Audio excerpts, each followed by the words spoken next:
Hello, ladies and gentlemen. You are watching Business Upturn, and we are at Icons of Asia Awards 2023.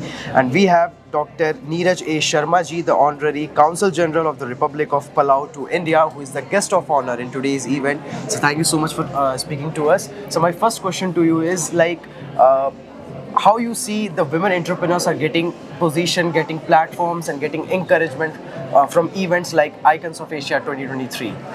Thank you so much for having me. In fact, I've been coming to Icons of Asia, Global Empire events, Leaders of Bharat, Women Leader Forum events now since the last 1.5, 2 years. And I have been seeing it that it's only been growing. Normally there are a lot of events that keep happening on women empowerment and women leadership. But when you look at this event, you look at it with a very different perspective. Because every time I come, the audience is different. Every time I come, the speakers are different. The subjects, the topics are different. So when this happens, it shows that there is an element of dynamism in what is happening inside this room. And with these 200, 300 people who are here, they listen to us and then they go out and propagate. It not only helps the cause, it also helps women empowerment, women entrepreneurship and women leadership. You're a kind of ambassador to a nation, and I would like to ask you how much important it is from perspective of a society for overall development of a society to boost and empower women, because we consider India as a patriarchal society where women are suppressed. So how you think events like this will help them coming out of their houses and start their own initiatives and become an entrepreneur?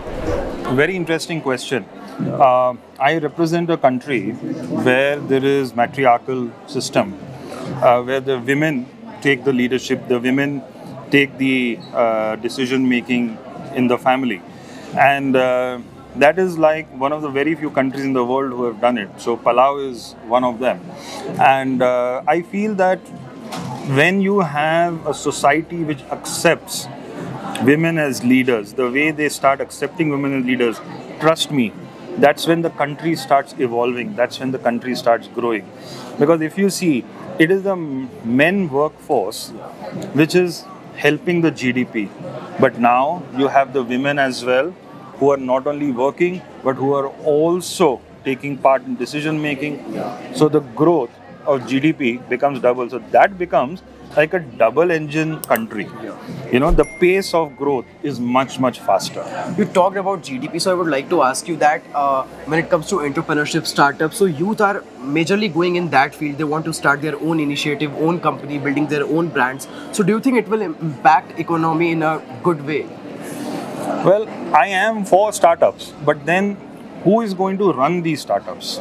Is not just the entrepreneurs who will run it, not the promoters. You need a team. So how are you going to build a team? How are you going to do the capacity building? How are you going to empower the team?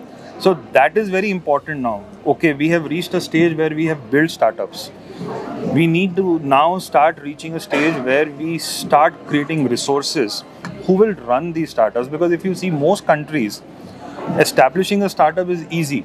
But then when you are in the process of taking it to the next level, that's when the attrition start going on. That is when you see the startups collapsing. So I feel more than emphasizing on startups, it's very important to emphasize on skill building to maneuver these startups. Exactly, sir. My last question to you is, this year India is doing the G20 presidency and we are on our way to become a global superpower. How you think, what sort of role women are going to play in this journey? Well, you have spoken about G20 and India has the presidency. So India is leading the way. The President of India is a woman. The Finance Minister of India is a woman. Many Chief Justices of the Honorable Supreme Court are women. Many corporate head honchos are women. The women cricket team of India is excelling. So you can see that India is not only talking but also walking the talk. So we are taking it forward. We are showing the world that we are not only leaders in the most populated country of the world, but we are also leaders, or we are also way ahead in creating women as leaders. So that is what this platform is also all about. Definitely. Very rightly said, sir. Thank you so much for speaking to Business. Thank you so much. Bye-bye. Subscribe to our channel